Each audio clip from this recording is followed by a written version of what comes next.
നേരത്തെ പറഞ്ഞ ഒരു കടുവ കിണറ്റിൽ വീണ പ്രശ്നം ഉണ്ടായിരുന്നു ചിറ്റാറിലെ വില്ലൂന്നി പാറയിൽ. ഇന്ന് പുലർച്ചെയാണ് ഈ സംഭവം നടന്നത്. ഈ പ്രദേശത്ത് നേരത്തെ പുലിയുടെ സാന്നിധ്യം കണ്ടായിരുന്നു. അപ്പോൾ കടുവ ഈ വില്ലൂന്നി പാറയിൽ നമ്മുടെ പ്രതിനിധി ഷിജോ കുര്യൻ എത്തിയിട്ടുണ്ട്. ഷിജോ കുര്യൻ്റെ ക്യാമറ സംഘം പകർത്തിയ ദൃശ്യമാണ് പ്രേക്ഷകർ ഇപ്പോൾ കണ്ടുകൊണ്ടിരിക്കുന്നത്. ഷിജോ, വില്ലൂന്നി പാറയിലെ ഈ കടുവയുടെ ശല്യം നേരത്തെ ഉണ്ടായിരുന്നു. ഇപ്പം നാട്ടുകാരൊക്കെ എന്താ പറയുന്നത്? അവർ വല്ലാതെ പേടിച്ചു പോയി കാണുമല്ലോ. നല്ലൊരു അമണ്ടൻ കടുവയാണല്ലോ. അതെ എസ് കെ, നല്ല എമണ്ടൻ കടുവയാണ്, ആരോഗ്യവാനായിട്ടുള്ള കടുവയാണ്. ഇതിനകത്ത് ഫോറസ്റ്റുകാർ പറയുന്നത് ഏകദേശം 7 വയസ്സ് പ്രായമുള്ള കടുവയാണ്. ജനവാസ മേഖലയിലുള്ള ഒരു കിണറ്റിലാണ് ഈ കടുവ വീണത്. ഇന്ന് പുലർച്ചെ 5 മണിയോടുകൂടി ഇതുവഴി വന്ന നാട്ടുകാരാണ് ഈ കടുവയുടെ കിണറ്റിലുണ്ട് എന്നുള്ള കാര്യം അറിഞ്ഞത്. എന്തായാലും ഈ കിണറിന് വലിയ ആഴമൊന്നുമില്ല, നമുക്ക് ആ ദൃശ്യങ്ങളിൽ കാണാം.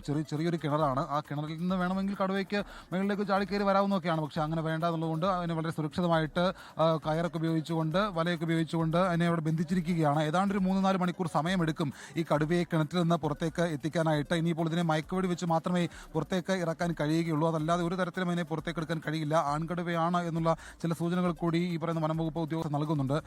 അശോക് സാറേ, ഇതിപ്പോൾ ജനവാസ മേഖലയിലാണ് ഇറങ്ങിയിട്ടുള്ളത്. ഇനി അടുത്ത പ്രൊസീജിയറുകൾ എന്തൊക്കെയാണ്?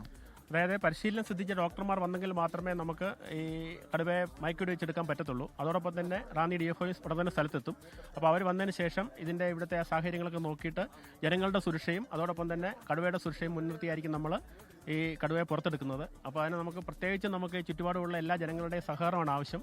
അപ്പോൾ ഒരു 7-8 വയസ്സ് പ്രായമുള്ള കടുവയാണെന്നാണ് മനസ്സിലാക്കുന്നത്. അപ്പോൾ തന്നെ കിണറ്റിനകത്ത് കിടക്കുകയായതുകൊണ്ട് നമുക്കിന്നെ പൂർണ്ണമായിട്ടും ഇത് മെയിലാണോ ഫീമെയിലാണോ എന്ന് കണ്ടെത്താൻ കഴിഞ്ഞിട്ടില്ല.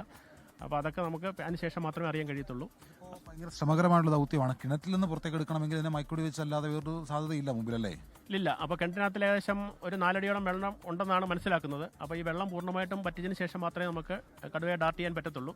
അപ്പോൾ അതെല്ലാം ഈ ഡോക്ടർമാർ വന്ന് നോക്കി അതിൻ്റെ എല്ലാ സുരക്ഷയും മുൻനിർത്തി മാത്രമേ ഇത് ചെയ്യത്തുള്ളൂ. എസ് കെ, നമുക്കിപ്പോൾ കിണറ്റിനകത്ത് നിന്നുള്ള ശബ്ദമൊക്കെ കേൾക്കാം, കടുവ ഇങ്ങനെ ശബ്ദം ഉണ്ടാക്കുന്നതൊക്കെ. നമുക്ക് ഈ വീട്ടുടമസ്ഥ ഒരു പ്രതികരണത്തിൽ കൂടി പോകാമെന്നാണ് ഞാൻ കരുതുന്നത്. അമ്മയാണ് ഈ വീട്ടിലുള്ളതല്ലേ? അമ്മ എപ്പോഴാണ് കണ്ടത്?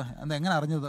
വെളുപ്പിന് 5 മണിയായപ്പോൾ അമർച്ച കേട്ടാലേയും കേട്ടു. അങ്ങനെ അറിഞ്ഞ ഞാനപ്പോൾ 2 മണിയായപ്പം ഇറങ്ങി മുറ്റത്തിറങ്ങി വെച്ച് കയറി കിടന്നു. അത് കഴിഞ്ഞ് ഞാൻ ഉറങ്ങിപ്പോയി. അത് കഴിഞ്ഞ് 5 മണിയായപ്പോഴാണ് ഇതിനകത്ത് സൗണ്ട് വലയും കേട്ടു. രാത്രി 2 മണിക്ക് എന്തോ ഒച്ച കേട്ടു. രാവിലെ 5 മണി തൊട്ടാണ് 5 മണിക്ക് ഒച്ച കേട്ടു. 5 മണിയായപ്പോൾ ഞാൻ അത് കഴിഞ്ഞ് അമർച്ചയും ഏതാണ്ട് കിടക്കുന്നതായിട്ട് കണ്ടു. നേരം വെളുത്താ ചോയിന് കാണുന്ന